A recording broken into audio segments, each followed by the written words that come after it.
Hello दोस्तों, एक बार फिर से स्वागत है आपका हमारे चैनल पर। आज हम बात करने वाले हैं फिर से आपका जो सब्जेक्ट है हिस्ट्री का, ठीक है।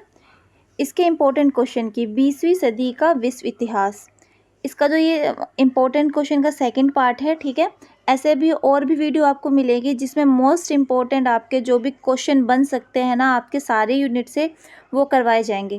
सिर्फ ये क्वेश्चन कर लीजिए और कुछ नहीं पढ़ना है आपको। आपके पास ही मार्क्स नहीं और ज़्यादा अच्छे मार्क्स से आप पास हो जाओगे, ठीक है। और कुछ इससे अदर कुछ भी अलग हट के नहीं पढ़ना है आपको। देखिए, सबसे पहला क्वेश्चन हमारा जो है वो ये है कि प्रथम विश्व युद्ध में मित्र राष्ट्र के विजय में प्रमुख कारण क्या थे, वर्णन कीजिए, ठीक है। दो राष्ट्र मतलब जो कुछ राष्ट्र थे ना, जो कुछ मित्र राष्ट्र थे, ठीक है, उनके कुछ विजय और उनके जो अविजय थी मतलब कि पराजय, यही पढ़ना है इसमें, ठीक है। प्रथम विश्व युद्ध का परिचय। प्रथम विश्व युद्ध 1914 से लेकर 1918 20वीं सदी का एक महत्वपूर्ण संघर्ष था जिसने लगभग पूरी दुनिया को अपने प्रभाव में ले लिया। ये युद्ध यूरोप देशों के बीच शुरू हुआ था, लेकिन धीरे धीरे इसमें दुनिया भर के कई देश शामिल हो गए। ये युद्ध मुख्य रूप से दो प्रमुख गुटों के बीच लड़ रहा था। एक था मित्र राष्ट्र और दूसरा था जिसमें थे ब्रिटेन, फ्रांस, रूस और बाद में संयुक्त राज्य अमेरिका जैसे देश शामिल थे। और दूसरी ओर मध्य शक्ति सेंट्रल पावर जिसमें जर्मनी, ऑस्ट्रेलिया, हंगरी और ओटोमन साम्राज्य थे, ठीक है। आपने ना जी 12th या 11th क्लास में पढ़ रखा है विश्व युद्ध के बारे में, ठीक है। मोस्टली जो चीज़ें हैं ना वही इसमें रिपीट की गई है, बस उससे थोड़ा और ऊपर लेवल की चीज़ें हैं। बाकी जो बेसिक आपने 12th और 11th क्लास में पढ़ रखा है वही है उसमें। इस युद्ध का आरंभ जून 1914 में ऑस्ट्रेलिया के अंक्राडा फ्रांस फर्डिनेंड की हत्या से हुआ। इसके परिणाम स्वरूप विभिन्न देशों के बीच त्वरित सैन्य संघर्ष शुरू हो गए। 4 साल तक चले इस विनाशकारी युद्ध में करोड़ों लोगों की जान चली गई।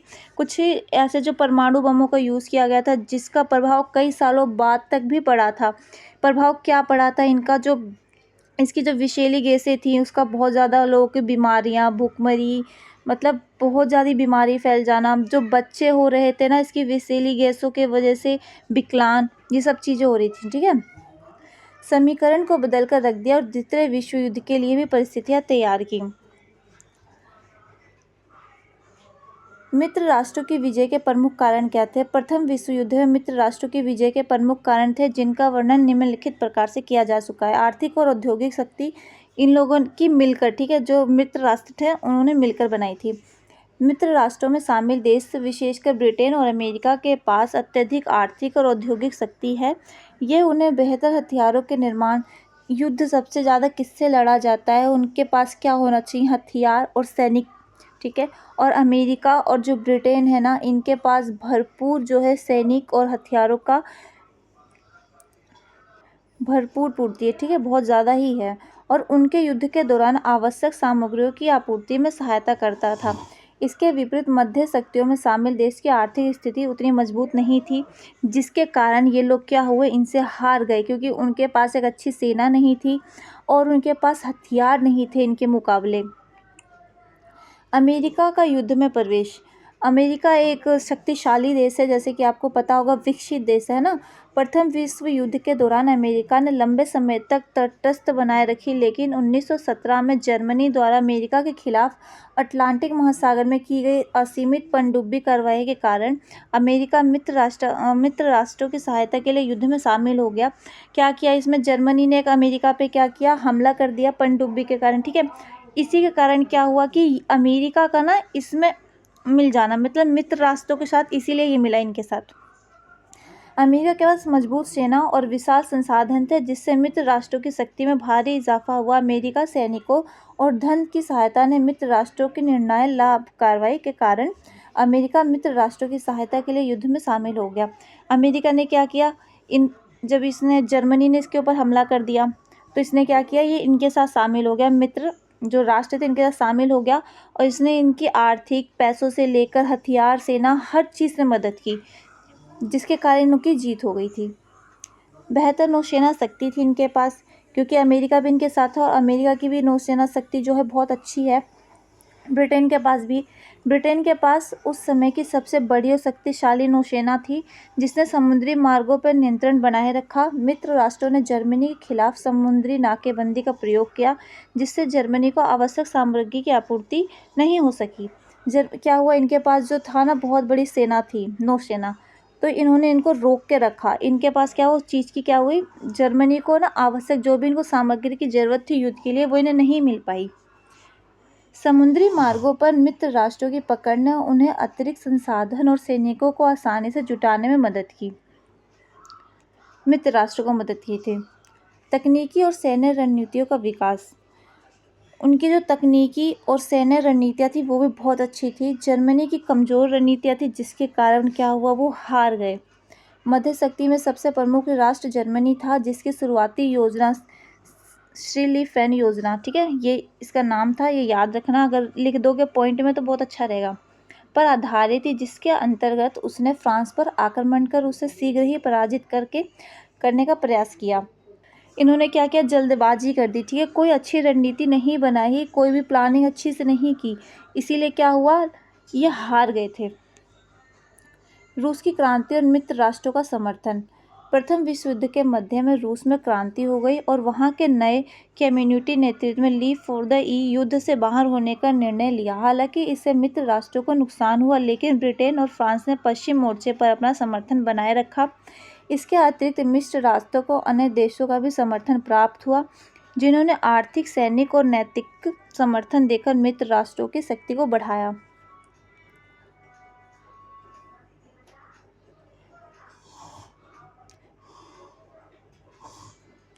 जनसंपर्क और युद्ध के प्रति समर्थन। जनसंपर्क मतलब ये हुआ कि यहाँ के जो लोग थे ना, रहने वाले लोकल लोग थे, यहाँ के जो नागरिक थे, मित्र राष्ट्रों ने जनसंपर्क के माध्यम से अपने नागरिक और सैनिकों को मनोबल, मतलब इन्हें मोटिवेट किया कि अगर युद्ध होता है तो ये क्या होंगे, स्वतंत्र हो जाएंगे। तो इन्होंने जब आंतरिक इनको सपोर्ट मिला ना, तो इनको और ज़्यादा इनको प्रॉफिट हुआ, क्योंकि वहाँ के जो लोग थे, लोकल लोग थे, उन्होंने भी क्या किया, इनको समर्थन दिया। उन्होंने युद्ध के उद्देश्य को सही ठहराते हुए अपने राष्ट्र में समर्थन बनाए रखा। इसके विपरीत मध्य शक्तियों के क्षेत्र में युद्ध के खिलाफ असंतोष बढ़ता गया। उनके हारने का एक बहुत बड़ा रीज़न ये भी था, क्योंकि जब उनके घर, मतलब घर में होता है ना, एक अंदर ही देश में युद्ध चल रहा, मतलब अपने ही लोगों के बीच, उन्हें क्या हुआ, साथ नहीं मिला, उन लोगों का समर्थन नहीं मिला उनकी जनता का, इसीलिए वो हार गए। मित्र राष्ट्रों की बेहतर रणनीतियाँ। राजनीति, ठीक है, मित्र राष्ट्रों ने युद्ध के दौरान अपनी स्थिति को मजबूत करने के लिए विभिन्न देशों के साथ राजनयिक संबंध बनाए और उन्हें अपने पक्ष में कर लिया। मित्र राष्ट्रों की कूटनीति ने उन्हें और अधिक समर्थन दिलाने में सहायता की। इसके साथ ही मित्र राष्ट्र ने युद्ध के बाद के विश्व में स्वतंत्रता और लोकतंत्र का समर्थन करने का वादा किया। इन्होंने कुछ ऐसी चीज़ें की जो फ्यूचर में जाके भी बहुत अच्छी होगी, इसलिए क्या हुआ, इन्हें अन्य राष्ट्रों का भी जो था अच्छी राजनीति, मतलब जो राजनीति कहते हैं ना, वो भी रणनीति अच्छी बनाई इन्होंने, जिनके लिए ना फ्यूचर तक का सपोर्ट मिला था दूसरे राष्ट्रों से भी।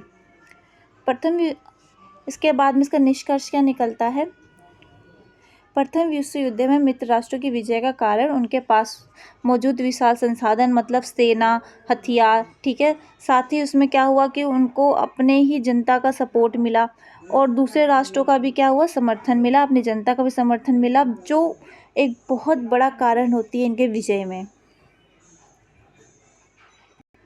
नेक्स्ट क्वेश्चन हमारा है, राष्ट्रीय संघ की सफलता और सफलता का विस्तार से चर्चा करें। जितने भी क्वेश्चन हैं, आपके सारे प्रीवियस ईयर क्वेश्चन हैं, यहाँ से आपसे टॉपिक एग्ज़ाम में पूछा ही जाएगा, ठीक है, तो ये सारी चीज़ें जो है बिल्कुल प्रिपेयर कर लीजिए, क्योंकि एग्ज़ाम में ये टॉपिक पूछे जाते हैं, क्योंकि पूछे जा चुके हैं, इसीलिए हम ये आपको करवा रहे हैं।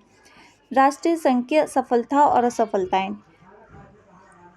राष्ट्रीय संघ मतलब लीग ऑफ नेशन की स्थापना 10 जनवरी 1920 को प्रथम विश्व युद्ध के बाद हुई थी। इसका उद्देश्य यही था कि इसके बाद जो है कोई युद्ध ना हो, शांति क्या हो, शांति बनी रहे, सफलतापूर्वक, मतलब उद्देश्य को पूरी तरह से सफलतापूर्वक प्राप्त नहीं करा सका, क्योंकि इसकी असफलता ने द्वितीय विश्व युद्ध का मार्ग प्रशस्त किया।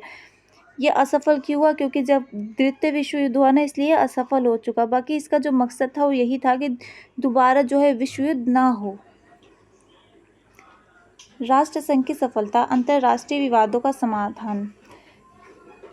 राष्ट्र संघ ने कुछ अंतर्राष्ट्रीय विवादों को शांतिपूर्ण ढंग से सुलझाने में सफलता प्राप्त की, जैसे कि उसने 1921 में स्वीडन और फिनलैंड के बीच आइलैंड द्वीप समूह के विवाद को सुलझाया। ठीक है, इसलिए ये सफल रहा। मानवाधिकार और श्रम सुधार के लिए बात की इसने कि मानव जो व्यक्ति का अधिकार है, श्रम सुधार मतलब उनको जो वो काम करते हैं, चाहे बच्चे हो गए, महिलाओं की सुरक्षा, ठीक है, बच्चों की शिक्षा, काम, उनका वेतन, इन सब चीज़ों पे क्या हुआ, बात की इन्होंने, इसीलिए थोड़ा सा सफल रहे। आर्थिक और स्वास्थ्य सहयोग, इस पे भी क्या हुआ, इन्होंने बात की, सहयोग किया कि मतलब आर्थिक और स्वास्थ्य जो है वो भी अच्छा होना चाहिए। राष्ट्रीय संघ ने आर्थिक और स्वास्थ्य समस्याओं को दूर करने के लिए प्रयास किए। उसने वैश्विक महामारियों जैसे कि टाइफाइड और मलेरिया के नियंत्रण में महत्वपूर्ण भूमिका निभाई। राष्ट्रसंघ के स्वास्थ्य संगठन ने टीकाकरण और स्वास्थ्य सेवाओं को बढ़ावा देने के लिए काम किया। इसके अलावा उसने आर्थिक सहायता प्रदान कर कुछ देशों की वित्तीय स्थिति को सुधारने का प्रयास किया।